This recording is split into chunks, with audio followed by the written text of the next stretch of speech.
বিশ্বকাপে ষষ্ঠ শিরোপার স্বপ্ন আবারও অপূর্ণ রইল ব্রাজিলের। কোটি সমর্থকের প্রত্যাশা ভেঙে শেষ ১৬ থেকেই বিদায় নিতে হয়েছে সেলেসাওদের। একসময় বিশ্ব ফুটবলে দাপট দেখানো দলটি এখন কি হারিয়ে ফেলছে নিজেদের সেই চ্যাম্পিয়ন সুলভ মানসিকতা? এমন প্রশ্নই ঘুরপাক খাচ্ছে ব্রাজিল জুড়ে।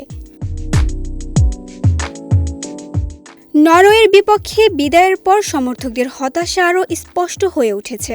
গবেষণা প্রতিষ্ঠান অরবিট ডাটা সায়েন্সের এক সমীক্ষায় দেখা গেছে, সামাজিক যোগাযোগ মাধ্যমে আলোচনায় অংশ নেওয়া ব্রাজিলিয়ানদের ৪১% বিশ্বাস ব্রাজিল আর কখনোই বিশ্বকাপ জিততে পারবে না। গত ২০ এপ্রিল থেকে ৬ জুলাই পর্যন্ত এক্স, ইনস্টাগ্রাম ও টিকটকে প্রকাশিত ৭,৮৫৫টি পোস্ট ও মন্তব্য বিশ্লেষণ করে এই তথ্য উঠে এসেছে।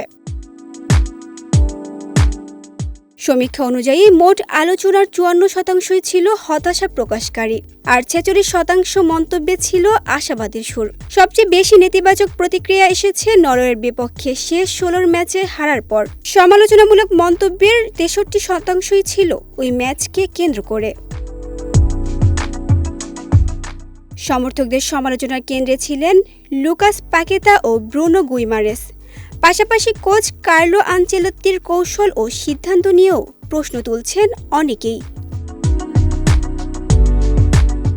তবে হতাশার মধ্যেও আশার আলো দেখছেন একদল সমর্থক। তাদের বিশ্বাস, এন্দ্রিক, ভিনিসিয়াস জুনিয়র ও গ্যাব্রিয়েল মার্টিনেলিকে ঘিরেই গড়ে উঠতে পারে নেইমার পরবর্তী নতুন ব্রাজিল।